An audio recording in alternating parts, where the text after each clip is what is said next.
Boss, si Lenny pinahamak sarili niya na nagpa-picture nag-abang ng bus. Imposible po 'yun. Alam niyo po, 'pag mamalayo po yung biyahe, malayuan po yung biyahe, hindi ka puwedeng pumara. Kaya alam mong hindi sila nagbubus, eh. 'Pag malayuan po ang biyahe, eh, kami sanay kami, taga Sapampalay po ako, eh. Sanay po kami na pagka ano lang 'yun, pagka walang traffic, mga 1 oras mahigit lang nasa Sampampalay ka na. Kaya naman nagiging 2 hours dahil lang sa traffic, 'no? Eh, yung 2 oras lang, sa terminal kami sumasakay, eh. Bakit?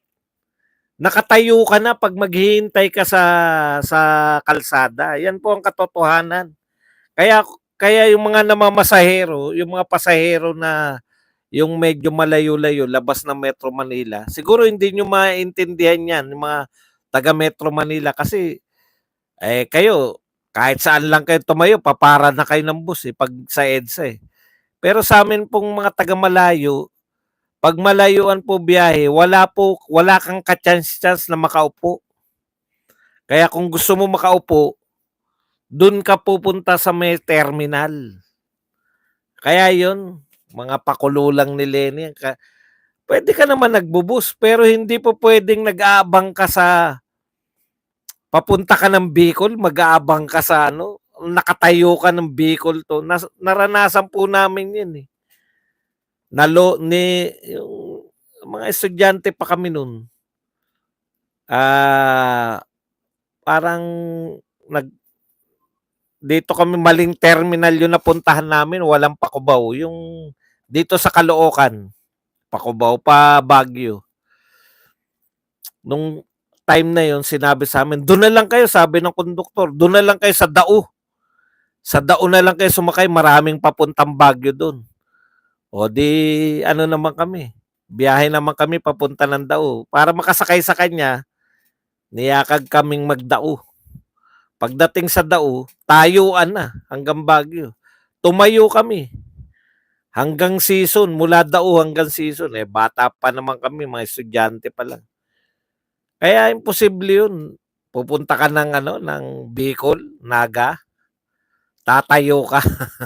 Ay hindi ka pupunta sa terminal, kalokohan.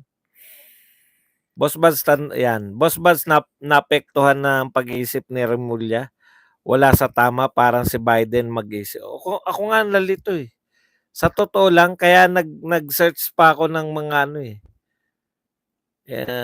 inaalala ko dati parang hindi naman ganyan, parang 'di ba? Nung sinabi ni Trillanes yan, nag-search tayo ng konti sa Interpol, eh. 65 na ngayon ang bigas na nabibili ko, kita niyo? Yan ang mga aktuwal. Ako nga dahil narito ako, SM lang ako nabibili o kaya dito sa ano lang, 75 nga, eh. Pero pang-isahang tao lang naman ay hindi na pala, wala pala ako sa BGC, eh. Boss Bas, magandang gabi. Si Rojas ba ilalagay sa DTI? Eh, pumoporma, hindi natin alam. Sana nga ilagay niyo na para isahan na lang. Wala na rin pong epekto, sobrang galit na po ng tao, eh. Dati yan putya ano pa, eh, 'no, magagalit na kami parang ang ginagawa nila ini-immune nila sa asar. Yung sinusunod-sunod na nila, tinotodo nila yung galit ng tao. Barya-barya lang ang balik sa taong bayan kaysa kinukurakot nila sa 1.4 billion na lang sa isang araw sa flood control, yung Maharlika Fund pa. Ang dami po nun. Tsaka okay rin yan, nagbibigay sila na ayuda. Pabor sa atin yan dahil marami pong hindi nabibigyan, eh. Tandaan nyo po, namimili sila ng binibigyan ng ayuda. Kayo pong mga hindi nabigyan ng ayuda, hindi po kayo, may pangalan lang yan, di ba? O alam nyo na kung sino iboboto nyo. Yung naglilingkod para sa lahat. Hindi po yung mamimili tapos buong mundong may Pilipino magkontribusyon para sa pondo ni BP Sara. Hindi naman po natin ano yan. Maganda na po yung marami nagbo-volunteer. Boss, ano kaya balita sa tulay from Cavite to Bataan? Hindi pa ba nag-ano, groundbreaking? Hindi pa ba nagga-groundbreaking? Hintayin niyo lang breaking. Boss Buds, Mr. Nur Miswari BP, ni Inday Sara. Hayaan po natin si Inday Sara. Dami pong kinakabit. May kinakabit si Robin, kung sino-sino, si Isko, Pacquiao, dami. Hayaan po natin si BP. Pero ako natitiyak ko po na pera na lang kung napagod na yung kalalaban yung mga Duterte. Pero I doubt it eh. Kasi yung ginagawa ngayon sa mga Duterte, talagang pakiramdam ko talaga hindi po pwedeng hindi tumakbo si BP Sara eh. Nakita nyo? Meron laging banta na huhulihin, banta na kakasuhan. Yan po Vice President pa si Sara Duterte. Kayang-kaya nilang gawin lahat ng yan para kay Tatay Digong. Alam niyo po, eto tapatan lang po tayo. Si Tatay Digong sa tindi po ng ginawa niya sa Pilipinas. Kung pwede lang po yun, buhay pa, lagyan na natin ng mga bantayog si Tatay Digong. Bantayog po, pasasalamat po ang kinakailangan ni Tatay Digong. Dahil po sa tindi ng ginawa niya, despite na alam niya na marami siyang kinalaban na malalaking tao. No? Ang lalaking tao po ng kinalaban ni Tatay Digong. Drug lords. Pinakamalaki niyang mga nakalaban, oligarko. Mga magnanakaw sa gobyerno. Pero yung oligarko po ang pinakamalupit sa lahat. Dahil pera po yan. Daming pera na mga yan. Alam niyo yun? Sinakripisyo niya, buhay. Willing siyang Tapos, alam niyo, tayong mga Pilipino, kung hindi po makakabalik yung mga Duterte, sa totoo lang, we deserve kung ano pong mangyari sa Pilipinas. Alam niyo kung bakit? Grabe tayo magparangal sa tao. Alam niyo, dapat mayat maya, hindi po rally ang inaatinan ni Tatay Digong.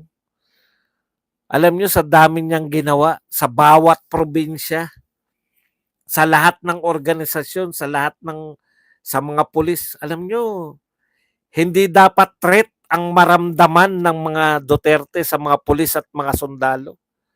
Alam po ninyo, dapat parangal. Lahat ng mga samahan ng mga sundalo at lahat ng samahan ng mga kapulisan. Sa totoo lang, dapat pinaparangalan nyo yung Tatay Digong namin. Yan lang nagdoble sa nyo. Pinaglaban, doble ang inyong sweldo. Pinakamaswerte kayo sa lahat. Pero kayo nangunguna, si Marbil nangunguna. Etong si Bronner pa rin ba? Ang AFP. Kayo nangunguna para gawan ng ganyan yung mga Duterte. Alam nyo, dapat si Pangulong Duterte ngayon sa kanyang retirement, dapat hindi nagsasalita sa mga rally. Dapat bawat probinsya, bawat gobernador, bawat mayor, sangkatutak na parangal ang ibigay natin. Kaya tayo, eto Pilipinas, kung ano man kahinat na natin under Marcos, we deserve it. Kasi kulang tayo sa pagtanaw ng utang na loob sa presidenteng napakaganda na nagawa para sa atin. Di natin kayang i-appreciate. Yung tumahimik yung inyo, saksi naman kayo. Naramdaman nyo naman talagang tumahimik sa mga komunidad nyo. Yung mismong talagang tinaya ni Tatay Digong na maraming magagalit sa kanya na magdedelikado ang kanyang buhay after na siya manungkulan. Yun pa rin ang ikakaso ninyo. Yung mga congressman na sinusuportahan nyo ngayon na bumababoy sa pamilyang Duterte, you deserve. Huwag kayong umangal kung balang araw ma-realize niyo na magnanakaw 'tong mga congressman namin o kung sino pa man. Nung ito hindi pa 'to congressman, ano lang 'to, eh, hindi pangkaraniwang tao lang, eh. Ngayon congressman na, ilang beses ng congressman, yung mga gano'n. Isipin niyo po, oh, may nakita ba kayong mansion na bahay ni Tatay Digong? Kung ang binibintang ninyong mga krimen ay hindi nagpayaman sa tao, alam niyo dumami po, totoo po, pero hindi yaman. Yung mga binibintang niyo, dumami po. Hindi ang yaman ni Duterte, dumami ang kanyang kaaway sa mga binibintang ninyo ngayon. Masakit 'to pero hangga't sinusuportahan natin 'tong admin na 'to, we deserve them. Pinagtatawanan lang tayo niyan, concert, oh. Parangal para sa mga ano, mga medical practitioner na nagpaiwan sa Pilipinas, nagtitiis sa maliit na sweldo. Kayo ay paparangalan namin, bibigyan namin kayo ng taas ng sweldo? Hindi. Bibigyan namin kayo ng malaking allowance? Hindi rin. Bibigyan namin kayo ng concert sa Malacanang. Dismayado. Teacher, maraming salamat sa inyong pagpapagal. Nag-uuwi kayo ng trabaho. At dahil dyan, bibigyan namin kayo ng taas na sweldo? Hindi. Allowance? Hindi rin. Ano? Pa-concert sa Malacanang. Okay na. Walang katuturan. Mamili kayo, madaming napatay na adik o namumuno na adik. Sabi ni Justin Chua. Minsan nakakaano eh, no? Nakakarindi rin eh. Mas nakakasama ng loob yung mga Pilipino, lalo na pag Duterte supporter ka, no? Ganun ba tayo kawalang utang na loob sa pamilyang Duterte? Galit po ngayon lahat ng mag-anak ng Duterte, si Baste, si Pulong. Alam nyo kung ano ang pasasalamat natin kay Duterte? Sangkatutak na kaso, sangkatutak na pangungutya, sangkatutak. Yung pati nga po yung pagiging inutil ng kasalukuyang gobyerno. Eh. Inutil sa baha, inutil sa mga krimen, inutil sa droga. Isisisi pa rin kay Duterte. Inutil dyan sa pagbalik uli ng mga unti-unti na namang bumabalik, mga rally-rally.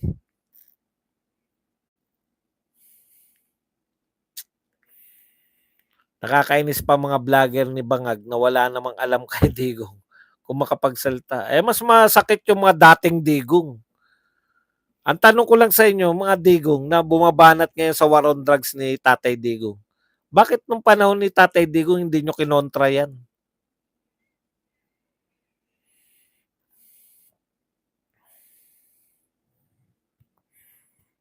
Di ba? Bakit hindi kayo kumontra kay Tatay Digong? Katulad kayo ng amo nyo eh. Dikit ng pangalan kay Tatay Digong. Ginawa nyo pa nga na Marcos Duterte eh. Yung Tatay Digong ang Vice President. Ang lakas nyo, budol talaga tayo. Nabudol tayo ng pamilya na yan. Last nyo na yan. Hindi na kami papayag. Wala nang Marcos at Romualdez sa national. Ayaw na namin. Kasi pag pinabalik pa namin kayo, pag ginawa pa namin presidente yan si Sandro, para na namin inuuntog ang sarili talaga namin. Wala nang karapatang umangal eh. No? Wala nang karapatang umangal dahil ano na tayo niyan. Kasi talagang akala mo talaga eh, no? Akala mo talaga inapi lang sila ng mga dilawan. Eh. Alam mo yung panahon na yun na parang aping-api yung mga Marcos na kinawawa lang kayo ng propaganda ng media at ng mga dilawan. Aping-api, 'di ba? Kawawang-kawawa, oh, pati kami na natangay niyo.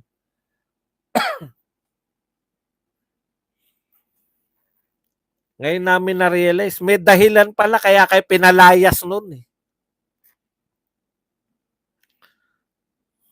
Sutil pala, eh, paano mga bata pa kami nun, bata pa ako nun. 3 taon lang ako nung nag-martial law, ano namang alam ko diyan sa mga pinaggagawa ninyo. Ngayon na-realize ko na yung pamilya niyo talaga, pamilya yan. Nabigyan na kayo ng second chance, wala, eh. Walang second chance sa inyo, eh, ganun pa din.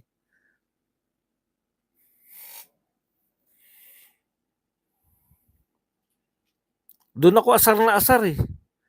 Biruin mo nakalusong sa baha yung tao, nagtatakbuhan, parang ginawang mga timawa ang putya, humahabol sa truck dahil namimigay ng ano, ng ayuda, hindi man lang bigyan ng ano yung parang paagaw na nasa baha yung tao, takbuhan, eh. Eh, nakakaawa yung mga matatanda sa gilid, kumakaway lang, kinawayan kinaway akala kampanya puta hindi sila kumakaway sila para mapansin mo, mabigyan mo ng ayuda. Sir Bad, si Flavio bumira sa mga bet si ano na ba, buhay na ba si Flavio? Nakakapagsalita na uli? Alam mo yung GMA, no? Konsentidor talaga yan. Hindi talaga ano yan. Ngayon, naalaman na natin lahat, di ba? Tuluyan mo, ninyo mulak. Putya. Gamitin mo lahat ng mga ano mo. Kung lahat ng pera mo, ano mo dyan sa mga executive na yan, kung sino man yung mga bumaboy sa anak mo. May pera ka naman eh. Huwag niyong hayaan yung mga ganyan. Konsentidor kasi yung GMA na yan eh. Kung sa ibang bansa nangyari yan, yung may issue yung kay Igan tsaka kay Balabagan. Ano po ba ang tunay na layunin? Ikaw, kung anong gusto mong layunin sa maisog, alam mo, huwag na tayo magbulahan. Yung mga tanong na ganyan, di tagal-tagal na namin nagmamaisog. Kung ano-ano pang tanong nyo. Kung ayaw po ninyo sa maisog, tumahimik na lang kayo. Manood kayo sa maisog kung talagang hindi nyo alam. Hindi nyo naman ako mapapaikot ng mga ganyan-ganyan ng mga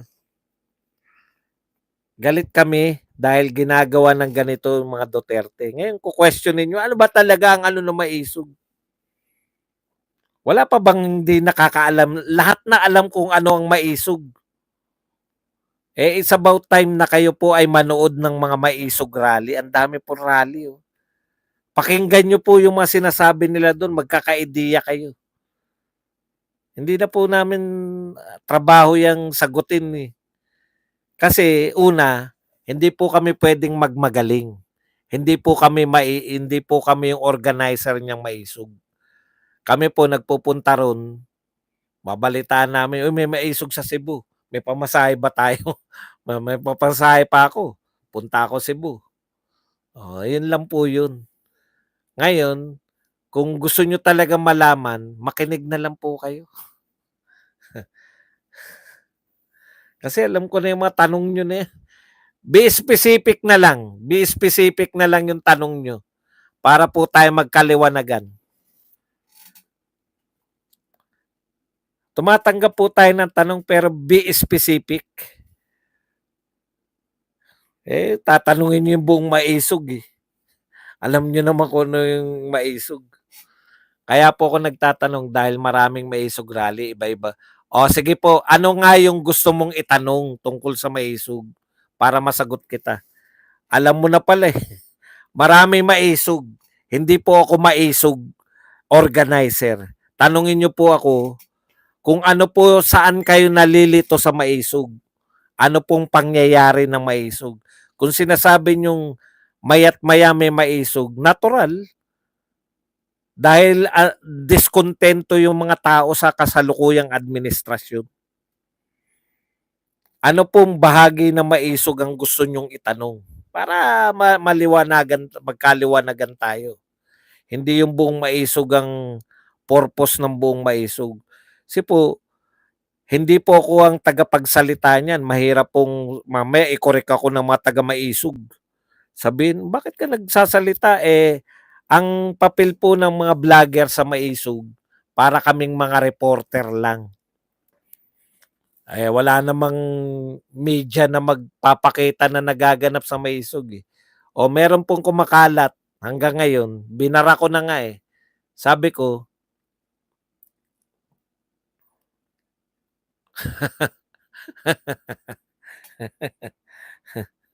tanong nyo po sa mga taga-maisog, reporter lang ako eh. Magtanong kasi kayo kung anong gusto nyo. Huwag na tayo magbulahan kasi. Kita nyo, ganun din palang, ganun. Itanong nyo po, napaka-broad po kasi. Broad po yan. Mag-specific po kayo. Gusto nyo bang itanong bakit ako umate ng maisog? O, yan. Una, gusto kong ipakita sa buong mundo na nanonood sa amin na may mga taong tumututol, mga leaders na tumututol sa kasalukuyang gobyerno. Yun ang purpose ko nun. Okay na ba yun? Kung hindi pa, magtanong ka lang. Be specific. Sinasabi ko lang po, be specific. Huwag pong masyadong ano. Kasi out of the blue eh, no? Iba tinatalakay natin tapos tatanungin ako sa maisog rally. Kaya nga gusto ko, be specific na lang po yung tanong nyo. Kung may tanong kayo sa maisog, ano ba gusto nyo itanong? May pondo ba yung maisog? Saan galing ang pondo? Yung ba? Hindi ko alam dahil hindi ako organizer niyan. Bakit nag-speech si Boss Buds at bakit matalinhaga siya magsalita? Ang sagot ko, henyo siya. Bakit ako, hindi pa po ako nag-speech sa maisog. Wala pa po ako maisog rally na nag-speech ako. Hindi pa po ako naimbitahan bilang speaker. Ayan. Boss, alalay lang ha. Pansin mo ba may mga pakawala na nagtatanong ng mga bitag questions? Gusto ko magsalita ng ikakapahamak mo, paalala lang boss, napapansin ko. Actually, hindi naman ako mapapahamak diyan sa mga sinasabi ko. 'Di ba? Kaya lang, alam ko na yan eh. Yung gagawin nila, ikakat nila yon tapos makikita ko na lang yung pagmumukha ko o boses ko. Ayon kay Badong, ito pala ang purpose ng maisog. Aba, bakit? Ganun. Advance tayo mag-isip eh. Kahit hindi tayo addict, advance tayo mag-isip. Kasi ginawa na nila sa akin madalas yan eh. Ikakat nila yung video ko. Kala na yung mga tao, ganun ako lahat. Ganun lahat. Napoprostrate ngayon. Di ba ito yung nagpapakita ng dede? Ba't hindi mo nagpapakita ng dede? Yung dede pa lang gusto pakita. Interpol bang police arm ng ICC? Hindi. Kaya nga nagtataka ako eh. Nililito nila yung tao eh. Ang Interpol, separate na ano yan, separate na hindi under ng ICC ang Interpol. In fact, kung hindi ako nagkakamali, nauna pa yung Interpol kaysa sa ICC. Matagal na yung Interpol eh. Yung ICC, ano lang, di ba? Yung Rome Statute o kung ano man ang bigkas doon.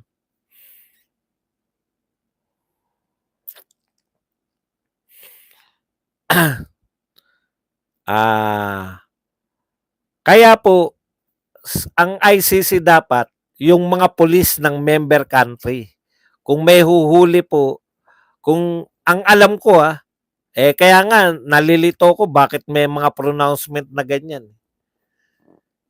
Ang question ko nga ron, legal ba yan? 'Di ba? Malamang hindi legal yan. Kasi ang police arm ng ICC, wala siyang sariling separate, eh. Pati nga yung Interpol, eh, kasamahan niya ng mga bansa. So yung wanted sa'yo at tumakas sa Pilipinas, puwedeng, through Interpol mahuli at mabalik sa Pilipinas. Gano'n yung pagkakaalam ko in general, Tapos yung ICC naman hindi, international siya, kinasuhan ka ng ICC, napatunayan ng ICC, siya mismo naglilitis, 'no? Yung ICC mismo 'pag napatunayan, huhulihin ka hindi ng sarili mo, kahit na sinong bansa, kahit na sinong pulis ng bansa. Wanted ka sa lahat ng mga lugar na miyembro ng ICC. Kaya nga baliktad ay mali. Kuya Buds, maraming sumusuporta kay Inday pati mga ita. Opo. Yung 11 indigenous tribes ng Davao, nagsabi silang sa suporta, willing na naging ano tuloy, no? Walang kaabog-abog, nagkaroon tuloy ng movement na volunteer para maging security ni Inday. Alam nyo, yung mga bagay na yan, ganyan po, no, yung suporta po sa mga Duterte. Kitang-kita natin dyan sa security. Anong tawag dyan? Yung organic? Wala, hindi po mga samahan yan. Bigla na lang. Gusto namin sumuporta. Gusto namin mag-volunteer. Interpol police na mga kano, ang US hindi member ng ICC. Kaya malabo, eh. Si Medardo Guevara, hindi niya rin alam na meron ng kasunduan yung ICC tsaka Interpol. Tandaan nyo, pag ang source, kaya nga ako bilib na bilib dito sa press natin, eh. Ilang beses na ba kayo nakuryente ni Trillanes? Bakit? Bakit siya pa rin source nyo?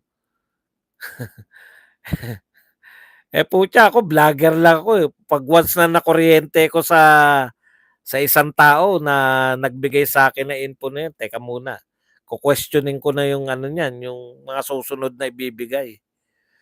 'Di ba? Sila ilang beses na nakuryente kay Trillanes, eh. Automatic pag nagsalita si Trillanes, headline. Sir Bad, si Lisa ba ang in control ng Pilipinas at hindi si BBM? Alam niyo po, hindi ako mahilig diyan sa mga ganyan. Masarap kasing upakan, no? Masarap upakan na yung asawa para bakit mo ililigtas yung presidente? Bakit hindi mo tukuyin? Hindi ko naman binoto si Lisa, eh. Ano pakialam ko diyan? Yung presidente ng Pilipinas ang binoto mo. Regardless kung sino may control, hawak niya lahat. Hindi niyo pwede iligtas si BBM. Alam niyo ba ibig ko sabihin? Kay BBM po lahat ng sisi niyan. Kung sasabihin niyo asawa, ang point niyo ba dapat magalit lang tayo sa asawa? Hindi. Wala akong pakialam sa sa nangyayari sa labas, eh. Bakit kayo di asawa yung mismo, 'di ba? Asawa lang yun, di naman presidente yun.